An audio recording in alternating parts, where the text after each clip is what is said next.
പെയ്തൊഴിയും നേരം. രചന ജിഫ്ന നിസാർ. അവതരണം ഷാഹുൽ മലയിൽ. എഡിറ്റിംഗ് ഫൈസൽ സി എന്ന് ഊഞ്ഞേരി. അമ്മയ്ക്കൊരു ജീവിതം വേണ്ടെന്നല്ല അമ്മ ഞാൻ പറയുന്നത്. രവി അങ്കിൾ വേണ്ടെന്നല്ലേ? അയാൾ ശരിയല്ല അമ്മ. അതുകൊണ്ടല്ലേ വെറുതെ പറയല്ല, ഞാൻ ശരിക്കും അന്വേഷിച്ചു.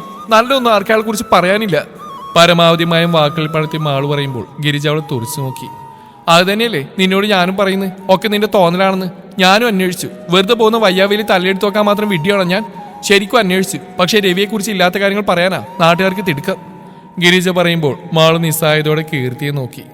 നോക്ക് മാളു, ഞാനും നിന്നെപ്പോലെ സ്ത്രീയാണ് എന്ന് വെച്ചാൽ പൊട്ടിയല്ല. എനിക്കറിയാൻ തെറ്റും ശരിയും. ദാസേനെ നീ വിളിച്ചിരുന്നോ?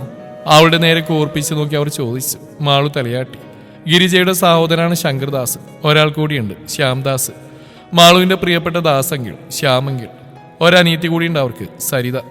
അമ്മമ്മയും മുത്തശ്ശനും മരിച്ചുപോയിരുന്നു. കാര്യങ്ങളെല്ലാം അറിയിച്ചുകൊണ്ട് ദാസങ്ങളെ വിളിക്കാൻ മഹിയേട്ടൻ തന്നെയാണ് പറഞ്ഞത്. അവളെ അങ്ങോട്ട് ചെല്ലാൻ അവർ ഒരുപാട് നിർബന്ധം പറഞ്ഞു. സ്നേഹം കൊണ്ടാണ്. ആ തറവാട്ടിലെ ഏക പെൺകുട്ടിയായിരുന്നു മാളു. ദാസങ്ങളാണ് തറവാട്ടിൽ.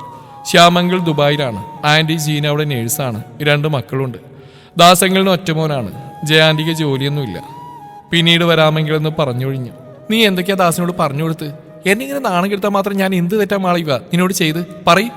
ഈ പ്രായത്തിൽ അഴിഞ്ഞാടി നടക്കുവാന്നല്ല കേൾക്കുന്നവർ വിചാരിച്ചു വെക്കേണ്ടത്. ഇതിന് മാത്രം ഇഷ്യൂ ഉണ്ടാക്കേണ്ട കാര്യം എന്താ? നീ എന്താ പൊട്ടിയാണോ? പറയുന്നത് നിനക്ക് മനസ്സിലാവുന്നില്ലേ? കോപം കൊണ്ട് ജ്വലിക്കുന്ന അമ്മയെ നോക്കി മാളു. ദാസങ്ങൾ വിളിച്ചതാണ്. കാര്യങ്ങളെല്ലാം അറിയിച്ചിരിക്കും. കഴിഞ്ഞു പോയി പെട്ടെന്ന് റെഡിയായി വാ. മതി, പോവാ ഇനി. ഞാനവിടെ എൻ്റെ ഇഷ്ടം പോലെ നടക്കുന്നെന്നുള്ള നിന്റെ പുതിയ കണ്ടെത്തല്.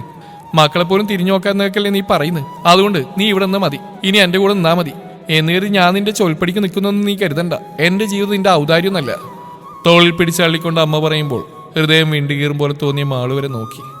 അമ്മ പൊയ്ക്കോ, ഞാൻ വരുന്നില്ല, ഇവിടെ നിന്നോളാം പറയുമ്പോൾ വാക്കുകൾ പതറി. അത് വേണ്ടെന്നല്ലേ നിന്നോട് പറഞ്ഞ്. പെട്ടെന്ന് റെഡിയായി വന്നോ. വെറുതെ ബലം പിടിച്ചോണ്ട് കാര്യമില്ല മാളിക. നിന്നെ കൊണ്ടുപോകാനാണ് വന്നെങ്കിൽ ഞാനത് ചെയ്യും. ഞാൻ നിന്റെ അമ്മയാ. വിളിക്കുന്ന കൊല്ലാനൊന്നല്ല, കൊച്ചുകുട്ടിയൊന്നല്ലോ എടുത്തോണ്ട് പോവാൻ. അവരുടെ വാക്കുകൾ ദേഷ്യം കൊണ്ട് പറഞ്ഞു. അതെങ്ങനെയാ? ഇവിടെ എത്തിയാ പിന്നെ ഉള്ള കുട്ടിയാണെന്നല്ലേ നിന്റെ വിചാരം? അങ്ങനെയാണല്ലോ ഇവിടെ നിന്നെ കൊഞ്ചിച്ച് നടക്കുന്നത്. ചുറ്റും നോക്കി അമർഷത്തോടെ ഗിരിജ പറയുമ്പോൾ അച്ചമ്മ വലിഞ്ഞു മുറിയ മുഖത്തോടെ എന്തോ പറയാനാഞ്ഞു. പക്ഷേ മോഹൻ അവരുടെ കയ്യിൽ അമർത്തി പിടിച്ചുകൊണ്ട് വേണ്ടെന്ന് തലയാട്ടി. അയാൾക്കറിയാം ഇപ്പോൾ എന്തു പറഞ്ഞാലും അത് മാളുവിന്റെ നേരെയുള്ള ഗിരിജയുടെ ദേഷ്യം കൂട്ടാനേ ഉപകരിക്കുകയുള്ളൂ എന്ന്. എന്നുള്ള ദേഷ്യം എന്തിനാ അമ്മ ഇവിടെയുള്ളവരോട് തീർക്കുന്നത്? ഇന്നോ ഇന്നലെ തുടങ്ങിയ വരവലല്ല ഞാൻ ഇവിടേക്ക്. അന്ന് ഇവിടെയുള്ളവർ ഇങ്ങനെ തന്നെയായിരുന്നു. ഈ ഞാനും. പെട്ടെന്നൊരു അമ്മ മാറിയ പോലെയുള്ള മാറ്റം എല്ലാവർക്കും കഴിയില്ല. അത് അമ്മ മനസ്സിലാക്ക്. മാളു ദേഷ്യത്തോടെ പറഞ്ഞു. അച്ചമ്മയുടെ മുഖത്ത് തന്നെ സങ്കടം അവൾക്ക് സഹിക്കാനാവില്ല. വെട്ടൊന്ന് മുറി രണ്ടെന്നുള്ള സ്വഭാവമാണ് ആൾക്ക്. പറഞ്ഞതിന് മറുപടി അതിന് എവിടെയായാലും ആരായാലും ആൾ കൊടുത്തിട്ടുണ്ട്. ഇന്നിപ്പോൾ ഇങ്ങനെ മൗനം പാലിക്കുന്നുവെങ്കിൽ അതിന് പിറകിൽ അത് കാരണം തനിക്ക് നോവരുതെന്ന് കരുതി മാത്രമാവും. മുമ്പ് നീ ഇങ്ങോട്ട് വന്നിരുന്നു, നേരെ തന്നെ. പക്ഷെ അന്നൊക്കെ എന്റെ കുറ്റങ്ങൾ ഇങ്ങനെ വിളിച്ചു പറഞ്ഞ് നടന്നിട്ടില്ല. ആ മാറ്റമുണ്ട്. ദാസ് വിളിച്ചപ്പോൾ എന്റെ തൊലി ഉരിഞ്ഞു പോയി. നിനക്ക് വല്ലതും അറിയണോ? വെറുതെ വല്ലവരെയും വിളിച്ചു പറഞ്ഞാൽ നടക്കും. ഗിരിജ വെല്ലുവിളി പോലെ പറഞ്ഞു. ഞാൻ പിന്നെ വേറെ ആരോട് അമ്മ എൻ്റെ കാര്യങ്ങൾ പറയേണ്ടത്? എനിക്ക് അച്ഛനില്ലല്ലോ. എൻ്റെ ഏട്ടനങ്ങ് ഒരുപാട് ദൂരെയല്ലേ. പിന്നെയുള്ള അമ്മയല്ലേ. അമ്മ ഞാൻ പറയുന്നത് കേൾക്കുന്നുണ്ടോ? ദാസങ്ങളും ചെറിയച്ഛനും കാർത്തിയനും അല്ലാതെ ഇപ്പൊ ഈ എനിക്ക് ആരാ ഉള്ളേ? ഞാൻ ഒറ്റപ്പെട്ട പോലെ അമ്മ. ഇടറിക്കൊണ്ട് മാള് പറയുമ്പോൾ ഗിരിജയുടെ മുഖമൊരൽപ്പായിരുന്നു. മറ്റുള്ളവരുടെ മുഖത്തെല്ലാം സങ്കടം നിറഞ്ഞിരുന്നു. എത്ര പ്രാവശ്യം ഞാൻ നിന്നോട് പറഞ്ഞു, ഞാൻ പറയുന്ന പോലെ നീ അനുസരിക്കുന്നുണ്ടോ? പിന്നെ എങ്ങനെയാ നീ പറഞ്ഞ് ഞാൻ അനുസരിക്കേണ്ടത്? ഇനിയുള്ള ജീവിതം എനിക്ക് ഇഷ്ടമുള്ള ആളോടൊപ്പം മാള് ഞാൻ ജീവിക്കേണ്ടത്. നിനക്കെന്താ പറഞ്ഞിട്ട് മനസ്സിലാവാത്തത്? ഇന്നോ നാളെയൊന്നുമല്ല, അതിന് ഇനിയും സമയം കിടക്കുന്നുണ്ട്. ഇത്തിരി മയമുണ്ടായിരുന്നു ഇപ്രാവശ്യം അവരുടെ ശബ്ദത്തിന്. നിന്നെ കൂട്ടിക്കൊണ്ട് ചെല്ലാനാ എന്നെ വിട്ടേക്കുന്നത്. ഞാൻ കാരണം നിന്റെ മക്കൾ നിന്നിൽ അകലിൽ നിന്ന് ആഗ്രഹിക്കുന്ന ഒരു മനുഷ്യൻ. അയാളോടാ നീ നിഴൽ യുദ്ധം ചെയ്യുന്നു. പെട്ടെന്ന് റെഡിയായിട്ട് വായോ, നമുക്ക് പോവാം. വീണു ഗിരിജ പറഞ്ഞപ്പോൾ മാളു ചുണ്ടുകൾ കൂട്ടിപ്പിടിച്ച് നിഷേധാത്മകമായി തലയാട്ടി കാണിച്ചു. ഇല്ലമ്മ, അമ്മ എന്തൊക്കെ പറഞ്ഞാലും ഞാൻ വരില്ല. അവളും പതിയെ പറഞ്ഞു. നിനക്ക് എന്താ മാളു പറഞ്ഞാൽ മനസ്സിലാവില്ലേ? എന്നെ കൊണ്ട് വെറുതെ ബലം പിടിപ്പിക്കരുത്. നീ എന്താ നിനക്ക് എൻ്റെ കൂടെ വന്നാ? അതിന് കാരണം പറഞ്ഞാ നീ. വീണ്ടും ഗിരിജ ദേഷ്യത്തിന്റെ കൊടുമുടിയിലായിരുന്നു. അമ്മയുടെ കൂടെ വന്നിട്ട് അയാളുടെ മറ്റൊരു ഇരയാവൻ എനിക്ക് വയ്യാഞ്ഞിട്ട് അമ്മ. ഇപ്പൊ തന്നെ ഞാൻ പറയുന്ന അമ്മ മനസ്സിലാക്കുന്നില്ല, അല്ലെങ്കിൽ മനസ്സിലാവാത്ത പോലെ നടക്കുന്നു. ഇനി അയാളോടൊപ്പം താമസിക്കുമ്പോൾ ഞാൻ എന്തു പറഞ്ഞാൽ അയാളോടുള്ള മുൻവൈരാഗിയായിട്ട് അമ്മ കാണുകയുള്ളൂ. സ്വന്തം വീട്ടിൽ അയാളെ പോലെ ഒരു മൃഗത്തെ പേടിച്ച് ഓരോ നിമിഷവും വയ്യ, എനിക്ക് വയ്യമ്മ. മാളു രോഷത്തോടെ പറയുമ്പോൾ കീർത്തി അവളുടെ കയ്യിൽ അമർത്തി പിടിച്ച് ധൈര്യം പകർന്നു. നിർത്തടി, പറഞ്ഞു പറഞ്ഞ് എങ്ങോട്ടടി പോകുന്നത്? അവളുടെ നേരെ കൈയുയർത്തി വന്ന ഗിരിജയെ മാളു തടഞ്ഞു. തുടരി തന്നെ. സത്യം ഞാനീ പറഞ്ഞു മുഴുവൻ. ഇന്നല്ലെങ്കിൽ നാളെ നടക്കാൻ പോകുന്ന കാര്യങ്ങൾ. അന്നും അമ്മയ്ക്ക് വലുത് അയാൾ തന്നെയായിരിക്കും. അപ്പൊ എന്റെ കാര്യങ്ങൾ ഞാൻ തന്നെ നോക്കണ്ടേ? എന്ത് സംഭവിച്ചാലും അതെന്റെ തലയിലാവുന്ന എനിക്കറിയാം. അമ്മ പോവാൻ നോക്ക്. എന്തൊക്കെ പറഞ്ഞാലും ഞാൻ വരില്ല. മാളു ദേഷ്യം കൊണ്ട് വിറക്കിയായിരുന്നു. പേടിക്കണ്ട അമ്മ, അമ്മ ആഗ്രഹിച്ച പോലെ തന്നെ ജീവിച്ചോ. ഞാനൊരിക്കലും അമ്മയുടെ ജീവിതത്തിൽ തടസ്സമായിട്ട് കയറി വരില്ല. അമ്മ അത് പേടിക്കണ്ട. ഈ വർഷം കൊണ്ട് എൻ്റെ ഡിഗ്രി കഴിയും. പിന്നീട് അങ്ങോട്ട് പഠിക്കാനുള്ള എൻ്റെ അച്ഛൻ എൻ്റെ പേരിൽ നിക്ഷേപിച്ചിട്ടുണ്ട്. പിന്നെ ദേ ഇവരൊക്കെ ഇല്ലേ, ഇതൊക്കെ മതി എനിക്ക് മുന്നോട്ട് ജീവിക്കാൻ. എനിക്കൊരുപാട് ആഗ്രഹങ്ങളൊന്നും ഇല്ലെന്ന് അമ്മയ്ക്ക് അറിയാവുന്നല്ലേ. പക്ഷെ അമ്മ, ഒന്നും എൻ്റെ തോന്നലായിരുന്നില്ലെന്ന് നമ്മൾ തിരിച്ചറിയൊരു ദിവസം വരും. അന്ന് പക്ഷെ അമ്മയ്ക്ക് ഒരുപാട് തിരുത്തേണ്ടി വരും. സങ്കടം കൊണ്ട് ഹൃദയം വിങ്ങിയ ആൾ പറയുമ്പോൾ ഗിരിജ ഭാവഭേദമില്ലാതെ അവളെ നോക്കി. അവരുടെ മുഖത്തെ ഭാവം കാണെ അവൾക്ക് വീണ്ടും വീണ്ടും തോൽക്കുന്ന പോലെ തോന്നി. രവി അങ്കിളുടെ ഒറിജിനൽ സ്വഭാവം അറിയുമ്പോൾ അമ്മയ്ക്ക് അത് സഹിക്കാനാവില്ല. ഗൗരവമൊക്കെ ഉണ്ടെങ്കിലും മനസ്സുകൊണ്ട് അമ്മ ഒരു ദുർബലയായിരുന്നു. ഇതിപ്പോൾ തിരികൊളുത്തി വിട്ടത് അയാൾ തന്നെയായിരിക്കും, അമ്മയെ കൂടുതൽ വിശ്വസിപ്പിക്കാൻ വേണ്ടി. മാളുവിന് തലപെരിക്കും പോലെ തോന്നി. എല്ലാം വിധി എന്ന് പറഞ്ഞ് വിട്ടുകൊടുക്കാൻ വയ്യല്ലോ. എൻ്റെ അമ്മയല്ലേ, എന്ത് സംഭവിച്ചാലും തനിക്ക് നോവും. അച്ഛനുണ്ടായിരുന്നെങ്കിൽ ആൾ വീണ്ടും വീണ്ടും ആഗ്രഹിച്ചു പോയിരുന്നു. അത്രയും തളർന്നു പോയിരുന്നു. അർഷിയേട്ടൻ സത്യം കണ്ടുപിടിച്ച് ബോധിപ്പിക്കും മുന്നേ മറ്റെന്തെങ്കിലും സംഭവിച്ചു പോകുമോ എന്ന് ഓരോ നിമിഷവും പേടി തോന്നുന്നു. അത് പക്ഷെ ആരോട് പറയും? ദേഹം മൊത്തം തളരുന്നു, കണ്ണിലിരുട്ട് കയറും പോലെ. കാർത്തിയേട്ടാ, തൊട്ടപ്പുറത്തുള്ള അവന്റെ നേരെ അവൾ കൈനീട്ടി. അവൻ കുതിച്ചെത്തും മുന്നേ അവൾ നിലത്തേക്ക് വീണുപോയിരുന്നു. കണ്ണു തുറക്കുമ്പോൾ തലയിൽ തലോടി അച്ഛൻ അരികിൽ തന്നെയുണ്ട്. ആ ചുണ്ടിലെന്തോ ജപം അലയടിക്കുന്നു, പ്രാർത്ഥനയാവും. അവൾ കണ്ണുകൾ ചുറ്റും പായിച്ചു. വലിയൊരു മുറിയാണ്. സൈഡിൽ ഗ്ലൂക്കോസ് സ്റ്റാൻഡ്. അതിൽ തൂക്കിയിട്ട കുപ്പിയിലെ വള്ളിയുടെ അറ്റം തന്റെ കയ്യിലാണ്. അപ്പോൾ ഹോസ്പിറ്റലിലാണോ? ഒന്നും ഓർമ്മയില്ലല്ലോ. തല ഉയർത്തി നോക്കി. വലത് സൈഡിലെ ബെഡിൽ കാർത്തിയേട്ടന്റെ തോളിൽ ചാരി കീർത്തിയിരിക്കുന്നു. കസേരയിൽ ഗൗരി ചെറിയമ്മ. ചെറിയച്ഛൻ എവിടെ പോയി ആവും? തളർന്നു വീണ മാത്രം ഓർമ്മയുണ്ട്. എപ്പോ വന്നാണോ എന്തോ ഇവിടെ. പേടിച്ചു പോയല്ലോ മോളെ, എന്താ എന്റെ മോൾക്ക് പറ്റിയേ? അച്ഛൻ മരിയോടെ ചോദിക്കുന്നതായിട്ട് മറ്റുള്ളവർ എഴുന്നേറ്റ് വരുന്നുണ്ട്. ആൾ വിളറിയ ചിരിയോടെ എല്ലാവരെയും നോക്കി. കീർത്തി ഓടിയൊന്ന് അവളുടെ ബെഡിലിരുന്നു. പേടിപ്പിച്ച് കളഞ്ഞല്ലോടി. കണ്ണുകൾ നിറച്ചാണ് ചോദ്യം. എണീക്കണോ മോളെ?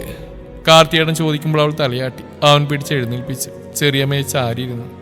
അമ്മ പോയോ അച്ഛമ്മേ? ശബ്ദം ചിലമ്പിച്ചു പോയിരുന്നു. പുറത്ത് നിന്നിരുന്നു, ഇപ്പൊ കാണുന്നില്ല. ഞങ്ങളെ ഫേസ് ചെയ്യാൻ പേടിയുണ്ടായിരുന്നു. മോള് വീണുപോയപ്പോൾ ആകെ പേടിച്ചു പോയിരുന്ന ഗിരിജ. അച്ഛമ്മ പറഞ്ഞപ്പോൾ വീണ്ടും ഹൃദയം വേദനിക്കുന്നു. ഒരനിയെ പോലെ മാറി നിൽക്കുന്ന അമ്മ. ആർക്ക് വേണ്ടി? ഇത്രയും നാൾ സ്വന്തം എന്ന് പറഞ്ഞ് നടന്നൊക്കെ ഈ അമ്മ തന്നെ ആയിരുന്നു. എന്തൊരു സ്നേഹമായിരുന്നു. സ്നേഹപ്രകടനമൊന്നും വല്ലാതെ ഇല്ലായിരുന്നു. പക്ഷെ ഹൃദയം നോവുമ്പോൾ അമ്മ ഉണ്ടായിരുന്നു അരികിൽ. ഇന്നിപ്പോൾ അമ്മ തന്നെ കാരണമാകുന്നു ഒരു തീരാ നോവിന്. കണ്ണുകൾ ഇറുക്കി അടച്ചിട്ടും കണ്ണുനീർ താഴേക്ക് വീണുപോയിരുന്നു. ആ കറിയാണ് ഏട്ടൻ്റെ മോള്. അത്ര പവറിൽ കാര്യം പറഞ്ഞപ്പോൾ ഞാൻ കരുതി എൻ്റെ അനിയത്തിക്കുട്ടി മിടിക്കാനുള്ളൂന്ന്. ഏട്ടൻ്റെ അഭിമാനാണല്ലോ എന്ന്. എന്നിട്ട് ഇപ്പൊ കറിയാ? അത് വേണ്ട. നമ്മൾ സത്യം കണ്ടുപിടിച്ചത് വലിയ തിരിച്ചുകൊണ്ടിരുന്ന ഉറപ്പല്ലേ മോളെ, പിന്നെ ഇതിനൊക്കെ അറിയുന്നത്? കാർത്തിയേട്ടൻ തലയിൽ തട്ടിക്കൊണ്ട് ചോദിച്ചു. കണ്ണൊക്കെ തുടച്ച് ഉഷാറായിക്കേ. അച്ഛനിപ്പോ വരും, ഡോക്ടറെ കാണാൻ പോയിക്കുവാ. കൂട്ടത്തിൽ നിനക്കൊരു സർപ്രൈസ് കൂടി ഉണ്ട് കേട്ടോ. നാളെ വേറെയും ഒന്നുകൂടി ഉണ്ട്. കണ്ണിറുക്കി കാർത്തിയേട്ടൻ പറയുമ്പോൾ ഉള്ളിൽ ആകാംക്ഷയായിരുന്നു അവൾക്ക്. വാതിൽ തുറന്നുകൊണ്ട് ചെറിയച്ഛൻ്റെ കൂടെ ദാസങ്ങൾ കൂടെ കടന്നു വന്നപ്പോൾ അവൾ കാർത്തിയെ നോക്കി. അവൻ ചിരിച്ചുകൊണ്ട് തലയാട്ടി. ദാസങ്ങൾ അവളെ ഇറുക്കെ കെട്ടിപ്പിടിച്ചു. ഹൃദയം നിറഞ്ഞ സങ്കടങ്ങവുമായെന്ന് അവൾ അറിഞ്ഞു. അത്രമാത്രം സ്നേഹമായിരുന്നു മുന്നിൽ വെച്ച് നീട്ടുന്നത്. പ്രഷർ കൂടി വീണുപോയതാണ് പോലും. വൈകുന്നേരം പോവാൻ പറഞ്ഞ ഡോക്ടർ. നാളെ രാവിലെ അപ്പച്ചിയും കുടുംബവും വരുന്നുണ്ടെന്ന് കേട്ടപ്പോൾ വീണ്ടും സന്തോഷം നിറഞ്ഞ അവളിൽ. നിറഞ്ഞ ചിരിയോടെ സംസാരിച്ചിരിക്കുന്നതിനിടെ വേവലാതി പൂണ്ട് ഓടി വന്ന അർഷിയെ കണ്ടപ്പോൾ ആദ്യം എല്ലാവരും ഒന്ന് പകച്ചുപോയി. ആ മുഖം നിറയെ പേടിയായിരുന്നു. കണ്ണുകൾ മാളുവിൽ തന്നെ തറഞ്ഞു നിന്നിരുന്നു. ആ കണ്ണിൽ ആശ്വാസം നിറയുന്ന കൗതുകത്തോടെ മാള് നോക്കിയിരുന്നു. ചേർത്ത് പിടിക്കാനുള്ള ആഗ്രഹം ജ്വലിക്കുന്ന മിഴികൾ. സ്വീകരണം കഴിഞ്ഞു വരുന്ന വരവാണ്. എല്ലാവരെയും കൂട്ടിവരുമെന്ന് കാർത്തി പറഞ്ഞിരുന്നു. ആരെയും കണ്ടില്ല. പിന്നെ വിളിച്ചപ്പോഴാണ് എല്ലാം അറിഞ്ഞത്. എന്താ ഡോക്ടർ പറഞ്ഞു? പതിയെ എല്ലാവരോടായെന്ന പോലെ പറഞ്ഞു തുടങ്ങിയ കാര്യം അവസാനം മാളുവിന്റെ നേരെ നോക്കിയായിരുന്നു അവസാനിച്ച്. കാർത്തിയേട്ടൻ സംഭവം ചുരുക്കി പറയുമ്പോൾ ആ കണ്ണിൽ നോവ് നിറയുന്നത്. ഉള്ളിലെയുന്ന സന്തോഷത്തോടെ മാളു നോക്കിയിരുന്നു. നേരം വെളുത്തപ്പോൾ മുതൽ നല്ല മഴയാണ്. ബാൽക്കണിയിലെ പടിയിലിരുന്നുകൊണ്ട് മാളു പുറത്തേക്ക് നോക്കി. മുട്ടുകാലിൽ തലചേർത്ത് വെച്ചിരിക്കുമ്പോൾ അന്തരീക്ഷത്തിന് ഇപ്പോൾ തന്റെ മനസ്സാണെന്ന് തോന്നിപ്പോയി. ആകെ മൂടിക്കെട്ടി പെയ്തിറങ്ങിയ പോലെ. കാലം തെറ്റി പെയ്യുന്ന മഴയ്ക്ക് നല്ല കുളിരാണ്. വൈകുന്നേരമാണ് ഹോസ്പിറ്റലിൽ നിന്ന് തിരികെ എത്തിയത്. വല്ലാത്തൊരു ക്ഷീണമുണ്ട്. അത് ശരീരത്തിൻ്റെതല്ലെന്ന് നല്ല ഉറപ്പുണ്ട്. എന്തു പറഞ്ഞാലും രവിയങ്കൾ അമ്മ ഉദ്ദേശിച്ച പോലെ അല്ലെന്ന് ഇനി എങ്ങനെ പറഞ്ഞ് തിരുത്തി കൊടുക്കുമെന്നറിയില്ല. ഒരിക്കലും അമ്മ കരുതും പോലെ അമ്മയുടെ പ്രണയത്തിനോട് അസൂയയോ വെറുപ്പോ അല്ലത്. വേണ്ട, ഒന്നും ഓർത്ത് വേദനിക്കരുതെന്ന് 100,000 വട്ടം പറഞ്ഞിട്ടുണ്ട് ഇവിടെ ഓരോരുത്തരും. അത് സ്നേഹം കൊണ്ടാണ്, സ്നേഹിക്കാൻ മാത്രം അറിയാവുന്നതുകൊണ്ടാണ്. കീർത്തി നില കെട്ടിപ്പിടിച്ച് കിടന്നു. ഒരുപാട് സംസാരിക്കാൻ ശ്രമിച്ചത് തൻ്റെ ഉള്ളിലെ തീയൊന്ന് അണക്കാൻ വേണ്ടിയാണെന്നറിയാം. ഇല്ലാത്ത കോമഡി പറഞ്ഞിരിക്കുന്ന അവളോട് വാത്സല്യം തോന്നിപ്പോയപ്പോൾ എല്ലാവരും അങ്ങനെ തന്നെ. അവൾ നമുക്ക് തിരിച്ചു കൊണ്ടുവരണുണ്ടാ. എൻ്റെ കുഞ്ഞ് വേദനിക്കില്ലേ? അങ്ങനെ സഹിക്കാൻ പറ്റുന്നില്ല. കവളിൽ കൈയേർത്ത് ദാസങ്ങൾ പറയുമ്പോൾ അതിലെ സ്നേഹ ഹൃദയം നിറക്കാൻ പാകത്തിനായിരുന്നു. ഒറ്റപ്പാലത്തേക്ക് ഒരുപാട് വിളിച്ചു. അവിടെയാണ് അമ്മ വീട്. പോയില്ല. ഈ അവസ്ഥയിൽ ഇവിടെയാണ് നല്ലത്. അവിടെ സുജിയേട്ടൻ കോളേജിൽ പോയി കഴിഞ്ഞാൽ പിന്നെ ഒറ്റക്കാവും. മായ ആൻറ്റിയോട് എത്രയെന്ന് വെച്ചിട്ടാണ് സംസാരിക്കുന്നത്. പിന്നെ വരാൻ മംഗളെന്ന് പറഞ്ഞ് തിരിച്ചയച്ചു. ആൾക്ക് മനസ്സിലാവും. അർഷിയേട്ടൻ ഹോസ്പിറ്റലിൽ നിന്ന് ഇവിടെ കൊണ്ടുവന്ന് ആക്കിയിട്ടാണ് പോയത്. ശ്വാസം പോലെ ഞാൻ കൂടെയുണ്ട്. പിന്നെ എന്തിനാ എൻ്റെ മോളെ ഈ സങ്കടം? പറഞ്ഞല്ലേ ഞാൻ എല്ലാം ശരിയാക്കി നിനക്ക് മുമ്പിൽ നിർത്തിത്തരാന്ന്. പിന്നെ ഇങ്ങനെ നീറല്ലേ?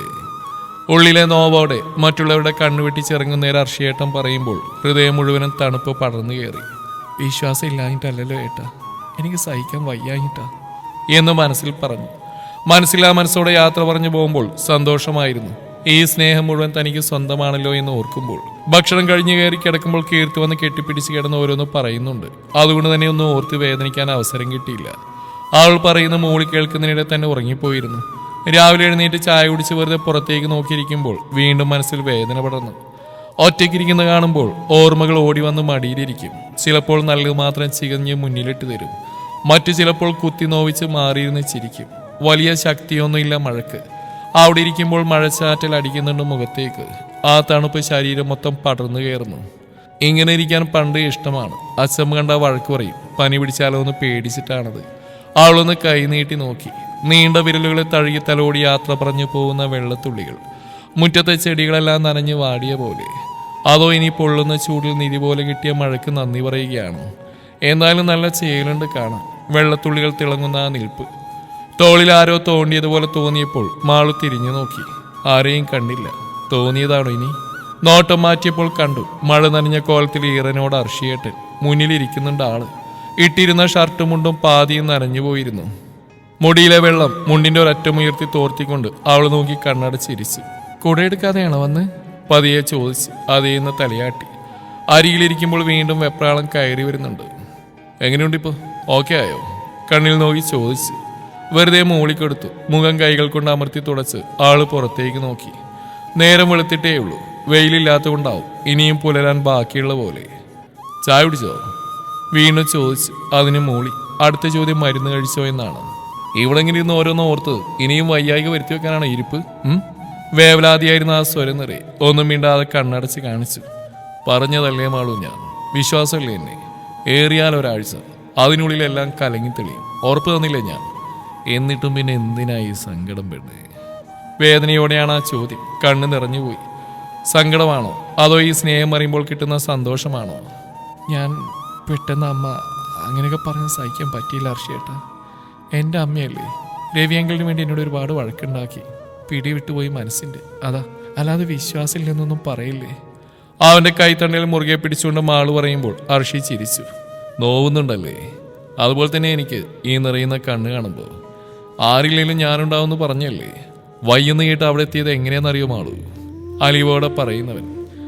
വർമ്മ സാറിൻ്റെ കയ്യിൽ നിന്ന് അവാർഡ് വാങ്ങുന്നുള്ളത് എൻ്റെ സ്വപ്നമായിരുന്നു. എന്താണെന്നറിയോ? അമ്മ വളർത്തിയ മോനായതുകൊണ്ടാണ് ഞാൻ പിഴച്ചു പോയതെന്ന് മുന്നേ ഒരിക്കൽ എന്നോട് നേരിട്ട് പറഞ്ഞിട്ടുണ്ട് ആള്. അന്ന് പ്രിൻസിപ്പളായിരുന്നു. സ്കൂളിൽ 3 പഠിക്കുമ്പോഴാണ് എൻ്റെ ഉപ്പയെ തെറി പറഞ്ഞവരവരെ മൂക്കിടിച്ച് പരത്തി ഈ ഞാൻ. അന്ന് കിട്ടിയ അടിയേക്കാൾ വേദന ഉണ്ടായിരുന്നു ഈ വാക്കിന്. നേരിട്ട് ഒരിക്കൽ പോലും ഞാൻ കണ്ടിട്ടില്ല എൻ്റെ ഉപ്പയെ. അങ്ങനെയുള്ളപ്പോഴാണ് സഹിക്കാൻ പറ്റിയില്ല. അന്ന് ഞാൻ കരുതി വെച്ചിട്ടുണ്ട് ഈ മധുര പ്രതികാരം. മനോഹരമായി ചിരിച്ചുകൊണ്ട് അർഷി പറഞ്ഞു. അതിനുള്ളിൽ അവൾക്കൊരു മെസ്സേജ് ഒളിപ്പിച്ചു വെച്ചിട്ടുണ്ട് അവൻ. തോൽപ്പിക്കാൻ ശ്രമിക്കുന്നവരെ സ്വയം തളർന്നുകൊണ്ട് വീണ്ടും ജയിപ്പിക്കരുത്. മറിച്ച് വിജയം കൊണ്ട് മധുരമായി വേണം പ്രതികാരം ചെയ്യാനെന്നുള്ളത്. വർമ്മ സാർ ഇന്ന് പറഞ്ഞു അർഷിക്കിനെ പോലുള്ള മിടുക്കന്മാരെ നമ്മുടെ നാടിന്റെ ആവശ്യമാണെന്ന്. ഇവനെ ഇങ്ങനെ ആക്കിയ ഉമ്മാക്ക് 1000 അഭിനന്ദനങ്ങളെന്ന്. അവിടെ ഞാനെന്ന മകൻ ജയിച്ചു. നിറഞ്ഞ ചിരിയോടെയാണ് അർഷിക് പറയുന്നത്. അവളും ചിരിയോടെ കേട്ടിരുന്നു. നമ്മളൊന്ന് കരഞ്ഞുകൊണ്ടോ തളർന്നു പോയതുകൊണ്ടോ, എന്തിന് സ്വന്തം ജീവിതം അവസാനിപ്പിച്ചു പോയതുകൊണ്ടൊന്നും ഈ ലോകത്തിൽ ഒന്നിനെയും മാറ്റാൻ കഴിയില്ല. പക്ഷെ നമുക്ക് മാറാൻ കഴിയും. ഒരാൾക്ക് മുന്നിലും തളരാതെ സ്വന്തം ശരികളെ മുറുകെ പിടിച്ചുകൊണ്ട്. മനസ്സിലായോ? അവൻ ചോദിച്ചപ്പോൾ അവൾ തലയാട്ടി. എവിടെ? ഇനിയും കിരിച്ചമ്മ 1-2 ഡയലോഗ് പറഞ്ഞാ നീ വീണു പോവും. അവളെ നോക്കി പറയുന്നവന്റെ മുഖം കാണേ അവൾക്ക് ചിരി വന്നു. ചിരിക്കണ്ട, എന്തോരം കാര്യമായിട്ട് പറഞ്ഞു തന്നിരുന്ന ഞാൻ. സ്വന്തം തീരുമാനം പതരാതെ പറയാൻ കഴിയാതെ നീ എങ്ങനെ ജീവിതത്തെ നേരിടും ആളൂ? അവൻ ആകുലതയോടെ ചോദിച്ചു. അർഷിയേട്ടനുണ്ടല്ലോ.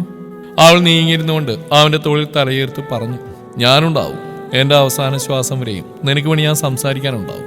പക്ഷെ എനിക്കിഷ്ടം എന്റെ പെണ്ണ് അവൾ എന്റെ തണലിൽ മാത്രം ഒതുങ്ങാതെ വിശാലമായ ലോകത്ത് സ്വന്തമായൊരു സ്ഥാനം ഉണ്ടാക്കിയെടുക്കുന്നതാ.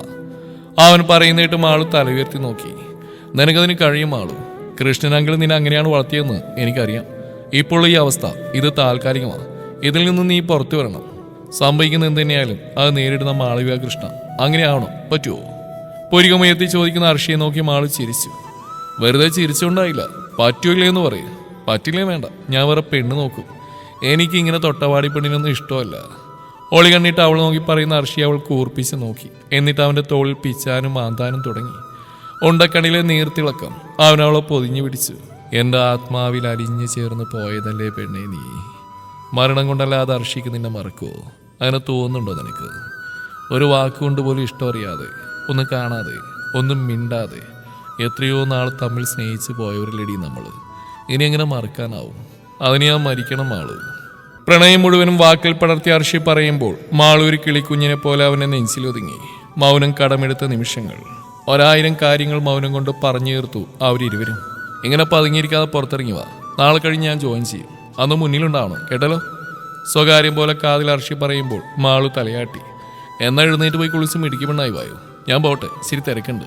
1-2 കൂടി സ്വീകരണമുണ്ട്. അവൾ അകത്തി മാറ്റിക്കൊണ്ട് അർഷി പറഞ്ഞു. ഓർക്കേണ്ടത് മുന്നിലുള്ള കാര്യങ്ങൾ എങ്ങനെ തരണം ചെയ്യണം എന്നുള്ളതാവണം.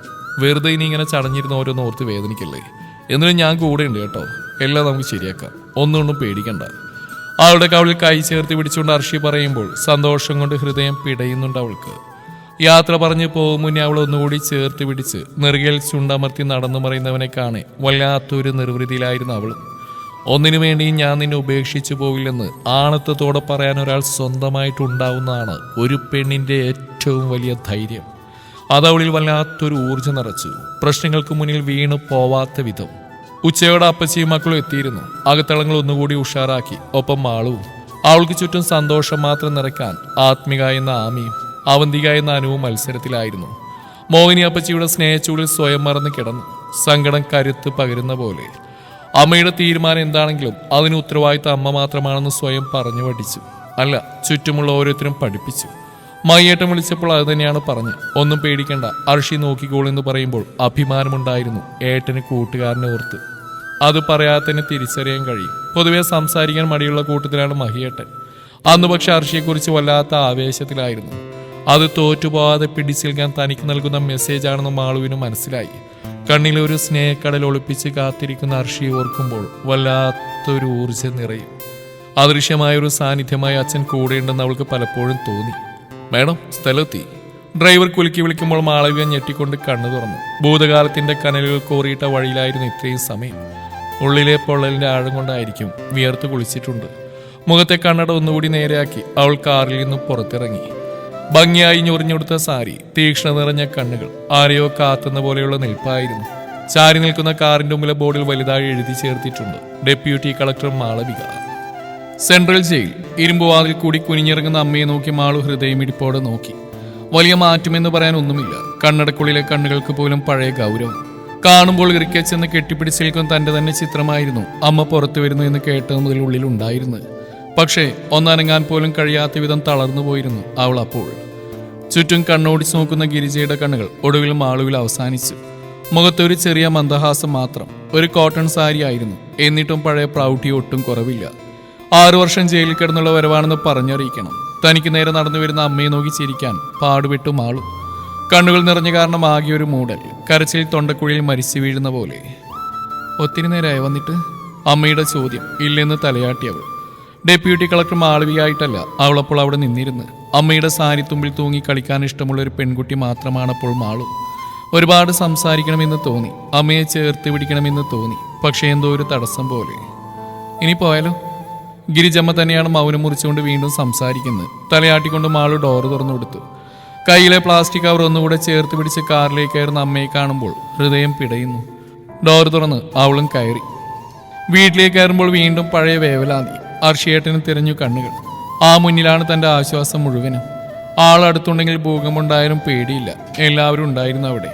അർഷിയേട്ടന്റെ സ്വന്തം വീടാണ്. പഴയ വീട് പൊളിച്ച് മൂപ്പര് പുതുതായി പണിഞ്ഞ അവരുടെ സ്വർഗം. വാതിൽ കടന്ന് അകത്ത് കയറാൻ മടിച്ച അമ്മയെ മാളു ചേർത്ത് പിടിച്ചു. ഹാളിലുണ്ടായിരുന്ന എല്ലാവരും ഗിരിജയെ കാത്തുന്ന പോലെ. പക്ഷേ അവരാരെയും നോക്കുന്നില്ല. മുഖം ഉയർത്തുന്ന കൂടിയില്ല. കയ്യിലെ കവറിൽ പിടിമുറുക്കുന്നുണ്ട്. അച്ഛമ്മ അരികിൽ ചെന്നിരുന്നു. ചെറിയമ്മയും. ചെറിയച്ഛൻ കസേരയിലാണ്. കീർത്തി നിറഞ്ഞ വയറും താങ്ങി ഒരറ്റത്ത് നിൽക്കുന്നു. കാർത്തിയേട്ടന്റെ കയ്യിൽ അമർത്തി പിടിച്ചുകൊണ്ട് ആമിയും. അവരുടെ നിശ്ചയം കഴിഞ്ഞ് 3-4 മാസം കൂടി കഴിയണം കല്യാണത്തിന്. മയ്യേട്ടൻ വരാൻ വേണ്ടി കാത്തിരിക്കുവാണ്. അപ്പച്ചിയുടെ ആകസ്മിക വിയോഗം. ആമിയും അനു ഒറ്റക്കായി പോയിരുന്നു. മനോജേട്ടൻ പുതിയ കല്യാണം കഴിച്ചതോടെ കാർത്തിയേട്ടൻ ആമിയെ പാതിയാക്കിയപ്പോൾ മയ്യേട്ടൻ അനുവിനെ സ്നേഹിച്ചു. കീർത്തിയുടെ ഭർത്താവ് അനൂപ് ദുബൈയിലാണ്. ആരും ഒന്നും മിണ്ടുന്നില്ല. മാള് വീണ്ടും കണ്ണുകൾ കൊണ്ട് അർഷിയെ തിരഞ്ഞു. സ്റ്റെപ്പ് ഇറങ്ങി വരുന്ന അവനെ കാണെ അവളുടെ കണ്ണുകൾ തിളങ്ങി. എപ്പോഴത്തെയും പോലെ അവന്റെ കയ്യിലിരുന്ന തുമ്പിപ്പെണ്ണ് മാളുവിനെ കണ്ട് ചിരിച്ചുകൊണ്ട് അർഷിയുടെ കഴുത്തിലേക്ക് മുഖം പൂഴ്ത്തി. അവൾ പപ്പയുടെ മോളാണ്. അവനെ കിട്ടിയാൽ പിന്നെ ആരും വേണ്ട പെണ്ണിന്. 2 വയസ്സേ ഉള്ളൂ. അർഷി ഗിരിജാമയെ നോക്കി. മുഖമുയർത്തി നോക്കുന്നേയില്ല. മാളു സങ്കടത്തോടെ അവന്റെ നേരെ നോക്കി. അവനൊന്ന് കണ്ണടച്ച് കാണിച്ചു. ശേഷം ഗിരിജാമയുടെ അടുത്തായി മുട്ടൂത്തിയിരുന്നു. തുമ്പിപ്പെണ്ണിന്റെ അമ്മമ്മ വന്നിരിക്കുന്നു, ഒന്ന് നോക്കിക്കേ. കുഞ്ഞിനോടൊന്നെ പോലെ പറഞ്ഞ് ഗിരിജമ്മ പെട്ടെന്ന് മുഖമുയർത്തി നോക്കി. ചിരിച്ചുകൊണ്ടുള്ള തുമ്പിയുടെ മുഖം കാണെ ആ മുഖത്ത് നിറയെ വാത്സല്യം കലർന്നു. കൈനീട്ടി കുഞ്ഞിന്റെ കവിളിൽ തലോടി. അർഷി അവളെ അവരുടെ മടിയിലിരുത്തി കൊടുത്തു. തുമ്പിമോൾക്ക് ആരുടെ അടുത്ത് പോകാനും മടിയില്ല. കള്ളച്ചിരിയോടെ തന്നെ നോക്കുന്ന കുഞ്ഞിനെ ചേർത്ത് പിടിക്കുമ്പോൾ അവരുടെ കണ്ണുകൾ നിറഞ്ഞു വന്നിരുന്നു. ഒന്നും മിണ്ടാതെ അവരവളെ ചേർത്ത് പിടിച്ചിരുന്നു. കണ്ടിരുന്ന എല്ലാവരിലും അത് നോവുണർത്തി. മടിയിലിരുത്തി കുഞ്ഞിപ്പെണ്ണിന് പാൽ കൊടുക്കുമ്പോഴും മനസ്സിൽ വല്ലാത്തൊരു നോവ് ബാക്കി നിൽക്കുന്നതിനോർത്തു മാളു. ഊണ് കഴിഞ്ഞ് അമ്മയെ മുറിയിലാക്കി മോളെ എടുത്ത് മുകളിലേക്ക് പോരുകയായിരുന്നു. ഉറക്കം വന്നിട്ടാവും അവൾ ചിണുങ്ങി തുടങ്ങിയിരുന്നു. അസുഖകരമായൊരു മൗനം നിറഞ്ഞതായിരുന്നു അവിടം. ഒരുപാട് കാര്യങ്ങൾ പറയാറുണ്ട്, പക്ഷെ ആരും ഒന്നും മിണ്ടുന്നില്ല. അർഷിയേട്ടനും കാർത്തിയേട്ടനും കഴിവിന്റെ പരമാവധി ശ്രമിച്ചിട്ടും എന്തോ ഒരു അദൃശ്യം അതിൽ ഇടയിലുള്ള പോലെ. പൊതുവെ അമ്മയത്ര സംസാരിക്കുന്ന ആളൊന്നുമില്ല. ഇതിപ്പോ ഒന്നും മിണ്ടാതെ കുറ്റബോധമാണെന്നറിയാം. അതിനോട് അമ്മയോട് ആർക്കാണ് ദേഷ്യം? സ്നേഹം മാത്രമല്ലേ ഉള്ളൂ. ഗിരിജമ്മയ്ക്ക് ഇതിന് സമയം കൊടുക്കേണ്ട പെണ്ണെ. ആ മനസ്സിൽ അടക്കി പിടിച്ചൊരു കടൽ കുത്തിമറിയുന്നുണ്ട്. നമ്മൾ കാണാഞ്ഞിട്ടാ. തൊട്ടരികെ അർഷിയുടെ ശബ്ദം. അത്ഭുതമൊന്നും തോന്നിയില്ല. തന്റെ ഹൃദയം ഒന്നും ഇടിപ്പ് തെറ്റിയാൽ പോലും ആൾക്കതറിയാം. പറയാതെ തന്നെ കുഞ്ഞിനെ വാങ്ങി തോളിലിട്ടുകൊണ്ട് അർഷി അവളെ നോക്കി ചിരിച്ചു. ഇന്ന് ലീവ് എടുത്ത് മോളുടെ അരികിലിരുന്ന് അമ്മയെ കൂട്ടാൻ തന്നെ ഒറ്റയ്ക്ക് വിട്ടു. നിങ്ങൾ അമ്മയ്ക്ക് മോൾക്ക് ഇടയിലുള്ള മറ തീർത്ത് ഇങ്ങോട്ട് വരാവൂ എന്ന് പറഞ്ഞ് യാത്രയാക്കി. അവൾ നിറഞ്ഞ കണ്ണോട് അവന്റെ നേരെ നോക്കി. അതിനി ഇരുന്ന് കരയിലെ മാളൂ. അമ്മ ഇങ്ങ് വന്നില്ലേടി, ഇനി നമുക്ക് ശരിയാക്കാം, പേടിക്കണ്ട. പിടിവിട്ടുപോയൊരു മനസ്സാണ് ഗിരിജമ്മയ്ക്ക്. ജീവിതം കൊടുത്ത് തിരിച്ചടി സഹിക്കാൻ പറ്റുന്നതിനപ്പുറമല്ലായിരുന്നോ? അലിവോട് അവളോട് പറഞ്ഞു. ഈ കള്ളിപ്പെണ്ണിനെ ഞാൻ ഉറയിക്കോളാം, നീ പോയിട്ട് ഫ്രഷ് ആയിട്ട് പോയോ. വൈകുന്നേരം മഹി വരികയല്ലേ, നീ വരുന്നോ എൻ്റെ കൂടെ അവനെ കൂട്ടാൻ? തുമ്മിപ്പെണ്ണിനെ തോളിൽ കിടത്തി തട്ടിക്കൊടുത്തുകൊണ്ട് അവൻ ചോദിച്ചു. അവളൊന്നും മിണ്ടാതെ അലമാരയിൽ നിന്ന് ഡ്രസ്സ് എടുത്ത് ബാത്റൂമിൽ കയറി. അർഷി അവൾ പോയ വഴിയൊന്ന് നോയിക്കൊണ്ട് മോളുടെ പുറത്തെട്ടിക്കൊടുത്തു. കുഞ്ഞു ഉറങ്ങി തുടങ്ങിയിരുന്നു. പപ്പ ഉറക്കുന്ന അവൾക്ക് ഏറെ ഇഷ്ടമാണ്. അവൾ ഉറങ്ങി ബെഡിൽ കിടത്തി. നന്നായി പുതപ്പിച്ചു കൊടുത്തുകൊണ്ട് അർഷി ബാൽക്കണിയിലേക്ക് ഇറങ്ങി. നല്ല തെളിഞ്ഞ വൈകുന്നേരം. പോക്കുവെയിലിന്റെ തിളക്കമുണ്ട് മുറ്റത്തെ ചരലിൽ. അവനോർത്ത മാളുവിനെ കുറിച്ചാണ്. ഭ്രാന്തിന്റെ വക്കിൽ നിന്നും താൻ നേടിയെടുത്ത തന്റെ പ്രണയത്തിന്റെ ആൾരൂപം. എന്തൊക്കെ പറഞ്ഞിട്ടും ഗിരിജമ്മ പിന്മാറില്ലെന്ന് നല്ലപോലെ അറിയാം. തെളിവുകൾ ശേഖരിച്ച് ആ മുന്നിലെത്തിക്കാൻ ഒരുപാട് ശ്രമിച്ചു. രവി പഠിച്ച കള്ളനായിരുന്നു. രജിസ്റ്റർ മാരേജ് ചെയ്യാനുള്ള ഡേറ്റ് തീരുമാനിച്ചിട്ടും അയാൾക്കെതിരെയുള്ള നീക്കമെങ്ങും എത്തിയില്ല. കാർത്തിയും താനും കഴിവിന്റെ പരമാവധി ശ്രമിച്ചു. ജോയിൻ ചെയ്തിട്ട് ആ ബന്ധം വെച്ച് അന്വേഷിച്ച് നടന്നിട്ടും ഒരു തുമ്പും കിട്ടിയില്ല. മാളുവിന്റെ അവസ്ഥയായിരുന്നു ഭീകരം. പ്രണയം കൊണ്ട് മാത്രം അവൾ ഇനിയും ചേർത്ത് പിടിക്കാനാവില്ലെന്ന് തോന്നിയ നാളുകൾ. മനസ്സിൽ വല്ലാത്തൊരു ഭീതി നിറഞ്ഞു. തോറ്റുപോകുമോ എന്നുള്ളത് ഉറക്കം കെടുത്തി. എന്റെ പെണ്ണിന് കൊടുത്ത വാക്ക്, അതാണ് ആ പാവത്തിനെ മുന്നോട്ട് കൊണ്ടുപോകുന്നത്. സത്യം ഒരിക്കലും മൂടിവെക്കാനാവില്ലെന്ന് ഒരിക്കൽ കൂടി ദൈവം തെളിയിച്ചു. അത് പക്ഷേ ഗിരിജമ്മയുടെ കത്തിമുന്നിൽ രവി പിടഞ്ഞു തീർന്നുകൊണ്ടായിരുന്നു. കൺമുമ്പിൽ കണ്ടത് ഗിരിജമ്മയ്ക്ക് വിശ്വസിച്ചേ മതിയായിരുന്നുള്ളൂ. അവരില്ലെന്ന വിശ്വാസത്തിൽ ഡാൻസ് സ്കൂളിൽ വെച്ച് രവി നടത്തിയ പേക്കൂത്ത് ഗിരിജമ്മ നേരിൽ കണ്ടു. ഭീഷണിപ്പെടുത്തിയ ആ കുട്ടികളിൽ പലരെ അയാൾ ചൂഷണം ചെയ്തു എന്ന് കത്തിമുന്നിൽ നിന്നുള്ളയാളുടെ കുറ്റസമ്മതം. അന്നുവരെയും വിശ്വാസമില്ലെന്ന് ഗിരിജ പറഞ്ഞു കളിയ ഓരോന്നും അയാൾ പേടിച്ചുകൊണ്ട് പറയുമ്പോൾ അവർക്ക് അയാളുടെ ജീവനല്ലാതെ മറ്റൊന്നും വേണമായിരുന്നില്ല. അവിടെ ഇട്ട് തന്നെ തീർത്തു. കലി തീരുവോളം ആഞ്ഞു കൊത്തി. രവിയെ കൊല്ലുമ്പോൾ മനസ്സിൽ സ്വന്തം വിശ്വാസം തന്നെയായിരുന്നു കൊന്നുകളഞ്ഞത്. കുറ്റം സ്വയം ഏറ്റെടുത്തു. പ്രായശ്ചിത്തം പോലെ, മാപ്പ് പറച്ചിൽ പോലെ. രവിയുടെ പുറകിലെ കഥകൾ ഭീകരമായിരുന്നു. ദൈവത്തിന്റെ കയ്യൊപ്പതിഞ്ഞ മനസ്സുകളായതുകൊണ്ടാവും അവരെല്ലാം അറിയാൻ കഴിഞ്ഞത്. അത് കാരണം കൊണ്ട് തന്നെ ശിക്ഷ കുറവാണ്. 6 വർഷം.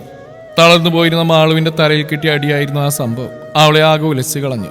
ഗിരിജയാവട്ടെ ആരെയും കാണാൻ കൂട്ടാക്കിയില്ല. ഒരുതരം പ്രതികാരം പോലെ, സ്വയം ശിക്ഷിക്കുന്ന പോലെ. മൈ തിരികെ വരാൻ തീരുമാനമെടുത്തു. അത്രയും കഷ്ടപ്പെട്ട് പഠിച്ച് പാഴായി പോവും. ആ തീരുമാനം കൊണ്ടെന്നല്ലാതെ മറ്റൊന്നും ഇവിടെ വന്നുകൊണ്ട് സാധിക്കില്ല. അതറിയാവുന്നതുകൊണ്ട് അവന്റെ തീരുമാനം എതിർത്തു.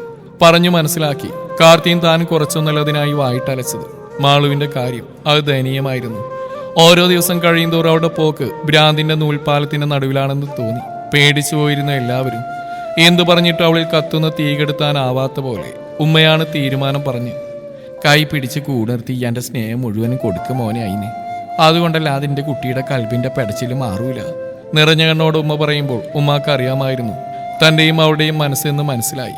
അല്ലെങ്കിലും അമ്മമാരെ പറ്റിക്കാൻ എളുപ്പമല്ല. മാളുവിന്റെ തറവാട്ടിൽ ചെന്ന് കാര്യം അവതരിപ്പിച്ചു.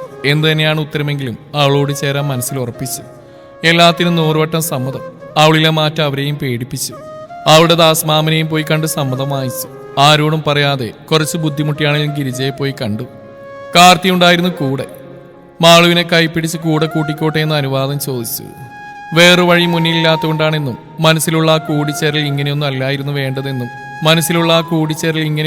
വേണ്ടെന്നും പറയുമ്പോൾ തലയിൽ കൈവച്ച് അനുഗ്രഹിച്ചു.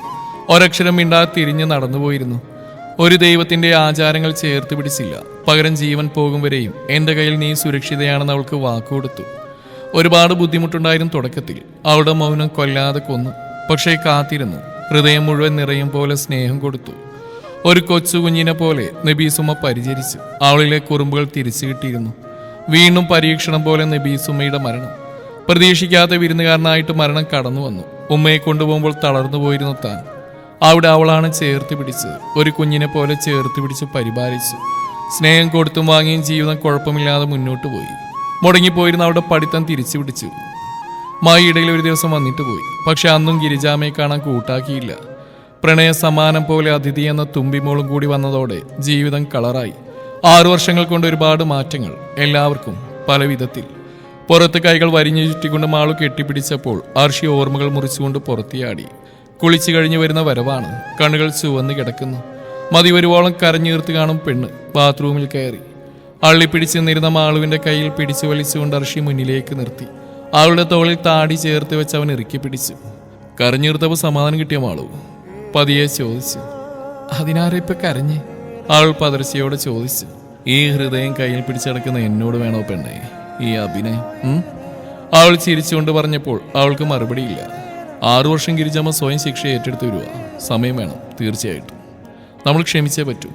നിനക്ക് വിഷമമുണ്ടാവുമെന്നറിയാം. അത് തീർക്കാൻ ഇവിടെ എൻ്റെ നെഞ്ചില്ലേടി. അമ്മ ഒറ്റ കാണുന്നൊരു തോന്നലുണ്ടാവും ഇപ്പം ആ മനസ്സിൽ. നമ്മളോട് എന്തോ വലിയ അപരാധം ചെയ്തോന്നൊക്കെ തോന്നിയേക്കാം. അതെല്ലാം തിരുത്താൻ അവർക്ക് അവസരം കൊടുക്കണം. മനസ്സിലായ എൻ്റെ പെണ്ണിന്? കാതോടി ചേർത്ത് പതിയെ പറയുന്നവനെ അവൾ സ്നേഹത്തോടെ നോക്കി. അവനോടുള്ള പ്രണയം കണ്ണിൽ ജ്വലിക്കുന്ന പോലെ. ജീവനും ജീവിതവും അവനിലാണ്. അവനില്ലായിരുന്നുവെങ്കിൽ ഒരു ചങ്ങലയുടെ അറ്റത്ത് മാളവിക എന്നോ തീർന്നുപോയി കാണും.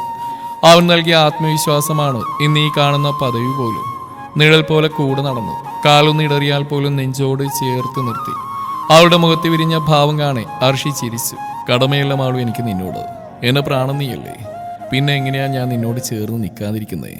മനസ്സിലുള്ളത് മനസ്സിലായി എന്നപ്പോൾ അവന്റെ മറുപടി. അവൾ അവനെ ഇറുക്കെ കെട്ടിപ്പിടിച്ചു. ചിലപ്പോൾ തുമ്പിക്കുട്ടി നിന്നേക്കാൾ ഭേദാണെന്ന് തോന്നും. കുസൃതിയോടെ പറയുന്നതിനെ അവൾ കൂർപ്പിച്ച് നോക്കി. ഡാൻസ് സ്കൂൾ മുമ്പിൽ നിൽക്കുമ്പോൾ അമ്മയുടെ മുഖത്തെ ശാന്തത മാളു കണ്ടിരുന്നു. അവൾക്ക് ആശ്വാസം തോന്നി. മനസ്സിൽ നിന്നും കാർമേഘങ്ങൾ മാഞ്ഞു പോയതുപോലെ. അനുവായിരുന്നു അത് നോക്കി നടത്തിയിരുന്നത്. അവൾക്ക് നൃത്തം ജീവനായിരുന്നു.